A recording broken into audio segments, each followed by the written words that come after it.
உலகெங்கும் சமூக வலைதளங்களில் தங்கள் திறமைகளை வெளிப்படுத்தி அதன் மூலம் மக்களிடம் அங்கீகாரம் கிடைத்து வெற்றி பெற்றவர்கள் ஏராளம். அந்த வகையில் தமிழ்நாட்டிலும் பலர் ரம்மியமாக பாடல் பாடுவது, நகைச்சுவை செய்வது, வியக்க வைக்கும் வகையில் நடனமாடுவது என பலரும் தங்கள் திறமைகளை வெளிப்படுத்தி வருகிறார்கள். அந்த வகையில்தான் தான் வேலை செய்யும் சாலையோர தள்ளுவண்டி கடையின் முன்பு நடனமாடி பலரையும் ஆச்சரியப்பட வைத்த சுரேஷ் என்பவரை பற்றித்தான் இந்த காணொளியில் நாம் பார்க்க இருக்கிறோம்.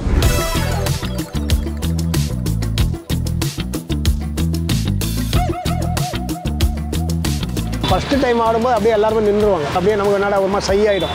என்னடா ஐயோ என்னடா எல்லாம் நிற்கிறாங்க. சரி விட நம்ம தான் ஏகப்பட்ட ஸ்டேஜ் ப்ரோக்ராம் பண்ணியிருக்கோமே ஆடலாமே சொல்லி தான் ஆடி வச்சோம். நம்ம இன்ஸ்டாலே வந்துட்டு வாட்டர் பாக்கெட் சாங் இருக்குங்களா, சந்தீப் கிஷன். சந்தீப் அவர் வந்து நமக்கு மெசேஜ் பண்ணியிருந்தார். நல்லா சூப்பர்னு சொல்லி மெசேஜ் பண்ணியிருந்தார் இன்ஸ்டாவில். அவர் சாங் காட்டேன். சோஜாவா படுத்துக்குவேன் ஓமடி இல்லை சாஞ்சு. இல்லை நான் வந்து சின்ன வயசில் படம் பண்ணுறாங்க. மின்சார கனவு படத்துல படம் மின்சார கனவு. அதில் அந்த வெண்ணிலே ஒன்று சாங் இருக்குல்ல, ஆமாம், அதில் சின்ன வயசில் இந்த பசங்க ஆடுவாங்கள்ல, அவருக்கு அந்த வெண்ணிலே ஒன்று சாங்லாம் ஆடிருக்கேன்.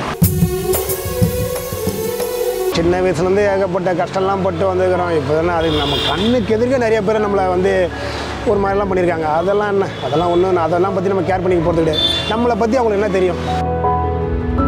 நான் முயற்சி பண்ணுற வரைக்கும் முயற்சி ஆடினே இருப்பேன்.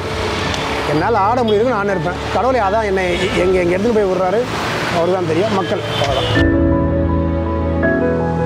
நம்ம ஒரு காலத்தில் நம்ம தயங்குவோம், ஐயோ நம்மளும் ஒரு பெரிய நம்ம கூட ஃபோட்டோ எடுக்கணும். இப்போ பார்த்தா இந்த வயசுக்கு மேலே நமக்கு அதெல்லாம் நடக்குது. வருவாங்க, வந்தாங்கன்னா அவங்க கூட ஒரு ஃபோட்டோ எடுத்துக்கலாம், ஃபோட்டோ எடுத்துக்கலாம்.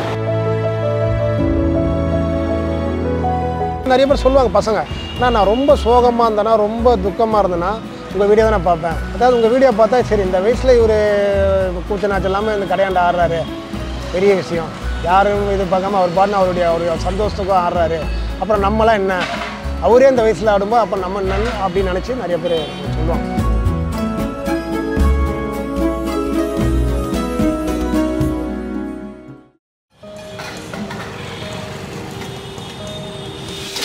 மெக்கானிக் வேலை பார்த்தேன், டைல்ஸ்களில் வேலை பார்த்தேன், ஏகப்பட்ட வேலை பார்த்தேன்.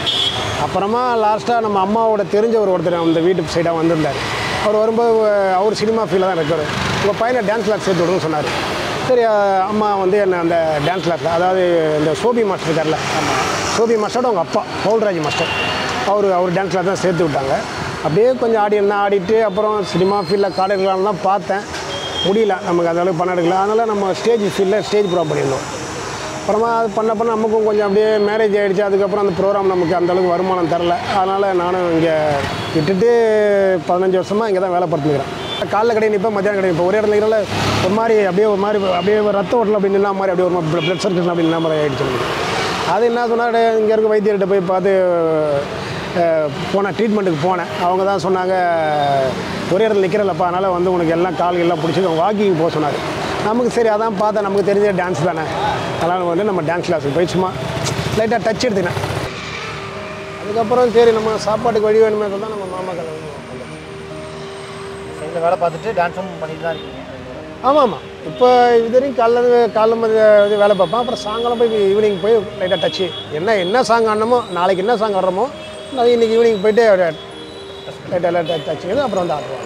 கடைக்கிட்ட ஆட ஆரம்பித்த பிறகு யாரும் எதுவும் சொன்னாங்களா? அவங்க யாரும் ஒன்றும் சொல்ல. என்ன நான் ஃபஸ்ட்டு டைம் ஆடும்போது அப்படியே எல்லாருமே நின்றுவாங்க. அப்படியே நமக்கு என்னடா ஒரு மாதிரி சை ஆகிடும். என்னடா ஐயோ என்னடா எல்லாம் நிற்கிறாங்க. சரி விட நம்ம தான் ஏகப்பட்ட ஸ்டேஜ் ப்ரோக்ராம் பண்ணியிருக்கோமே ஆடலாமே சொல்லி தான் ஆடி வச்சிருக்கோம். அப்புறம் போக மக்கள் நமக்கு நல்ல ஆதரவு கொடுத்தாங்க. போட்ட ஃபஸ்ட்டு வீடியோ 2வது வீடியோ நல்ல ஆதரவு கொடுக்கும்போது நமக்கு போடா அப்படின்னு சொல்லிட்டு நம்ம நல்லா சரி இதுக்கப்புறம் என்ன யார் பார்த்தானே மக்கள் நமக்கு நல்லா ஆதரவு சப்போர்ட் பண்ணுறாங்க, நம்ம பண்ணலாம்னு சொல்லிட்டு நம்ம பண்ண ஆரம்பிக்கிறோம்.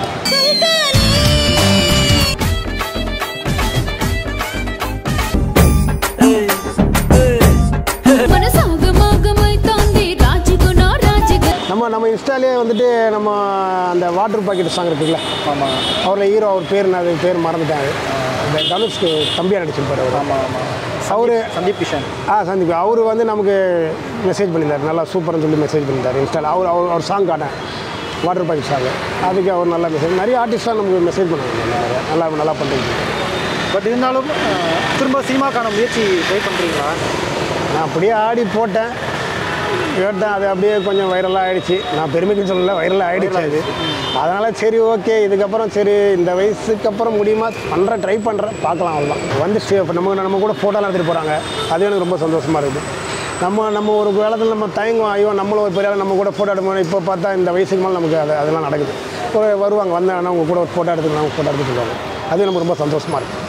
இன்னொரு பக்கம் சோஷியல் மீடியாவில் நம்ம எது பண்ணாலும் ஒரு நெகட்டிவான கமெண்ட்ஸ் நிறையா வரும்.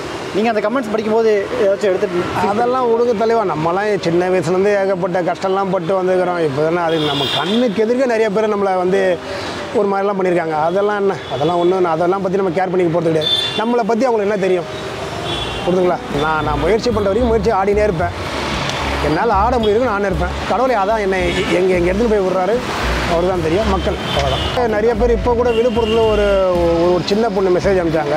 நான் உங்கள் வீடியோ பார்த்து இப்போ நான் டான்ஸ் ஆட ஆரம்பிக்கிறேன். எனக்கு அதுவே எனக்கு அது போதும் சந்தோஷம். நம்மளை பார்த்து ஒரு இப்போ இருக்கிற ஜென்ரேஷன் பசங்க வந்து இன்ஸ்பயர் ஆகி அவங்க இவர் இந்த வயசுலேயே ஒரு ஆடுறாரு, நம்மளும் ஆடலாம் அப்படின்னு ஆடுறாங்களே, அதுவே எனக்கு ரொம்ப பெரிய சந்தோஷம். பெரியவங்களும் நிறைய பேர் மெசேஜ் பண்ணுறாங்க, உங்களை மாதிரி நானும் ஆடணும், எனக்கு ஆடணும்னு ஆசையாக இருக்குது அப்படிலாம் பெரியவங்களும் மெசேஜ் பண்ணுறாங்க. நிறைய பேர் சொல்லுவாங்க பசங்க, நான் ரொம்ப சோகமாக இருந்தேன்னா, ரொம்ப துக்கமாக இருந்தேன்னா உங்கள் வீடியோ தான் நான் பார்ப்பேன். அதாவது உங்கள் வீடியோ பார்த்தா சரி இந்த வயசில் இவர் கூச்ச நாச்சம் இல்லாமல் இந்த கடையாண்ட ஆடுறாரு, பெரிய விஷயம். யாரும் இது பார்க்காம அவர் பாட்டுன்னு அவருடைய சந்தோஷத்துக்கும் ஆடுறாரு. அப்புறம் நம்மளாம் என்ன, அவரே இந்த வயசில் ஆடும்போது அப்போ நம்ம என்னன்னு அப்படின்னு நினச்சி நிறைய பேர் சொல்லுவாங்க.